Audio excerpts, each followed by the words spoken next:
game last year. Honestly, since Cam Newton was in his prime, that organization hasn't had an alpha, hasn't had a guy to build around. That city now has that guy in Bryce Young.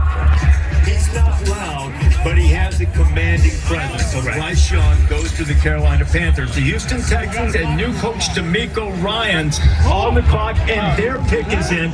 A lot of question about whether they would go quarterback. Certainly, Houston has needed one, and the Texans have made their choice, and the commissioner is on his way.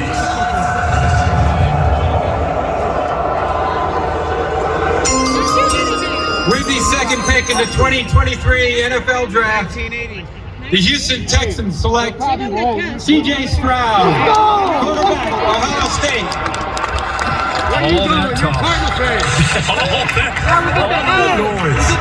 You're going to see a lot of emotion here. For those of you who might not have followed the build-up to the draft as closely, there is a spatial awareness test about how you track things visually that some teams use for the quarterbacks. C.J. Stroud, according to reports, didn't do as well. What he fall? But boy, his tape was so good. Ryan Day, the head coach at Ohio State, proud of C.J. Stroud, first player in Big Ten history to have 40 or more touchdowns in 2 straight years. Now, he wasn't always the guy coming up. He believes there was a moment on this journey when he realized that this was possible. He's at the Elite 11, a prestigious proving ground for high school quarterbacks.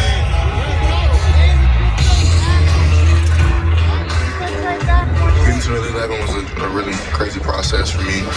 I ended up going to the LA Regional, and I remember having a really good camp, but they chose Jack Miller and Bryce Young. And I just kept emailing, kept fighting, kept calling, kept scratching just to get to that camp. I got a phone call from a random number. I picked it up, and it was the director of the Elite 11, and he told me I was invited. I broke down and started crying. As the Cardinals are on the clock. Let's go! So we won the 7-7 championship, and then I broke the high score for the pro day, and then I became MVP. I watched you know you shredded from start to finish in the 2019 Elite 11 MVP. Probably like 20 offers the next hour, and it was kind of crazy just because I knew my life had changed forever.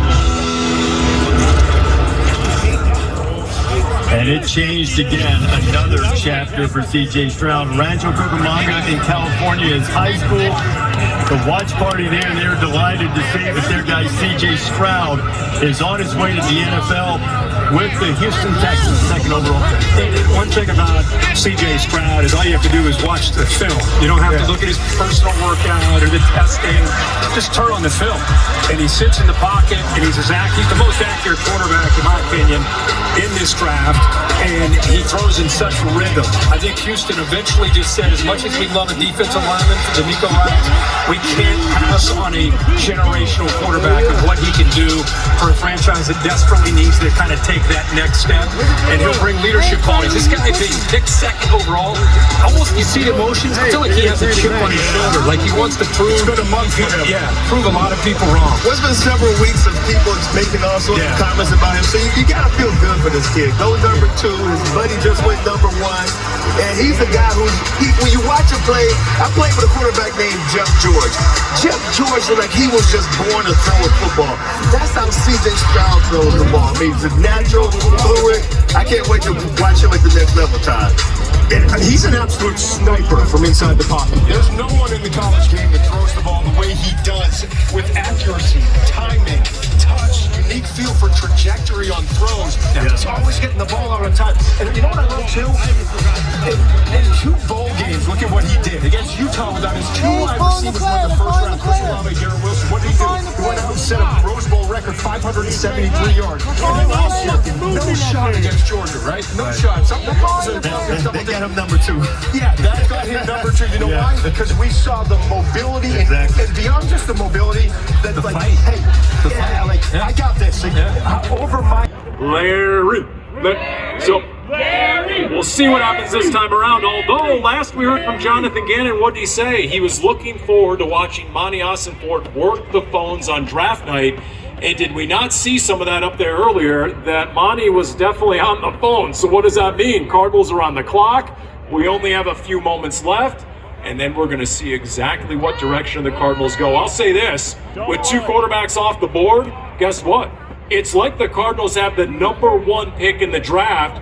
They're going to get the best position player on the board. It's up to them. It's their choice right now. Either they make that pick or they end up trading it away. Okay. All right, here we go. We're gonna count this down. Look in the war room right now. The all-access look, exactly what everyone is contemplating. We know there have been a ton of calls, not only last week, but today, based on all the reports. What are the Cardinals going to do exactly? We're going to see here when Roger Goodell goes up to the podium.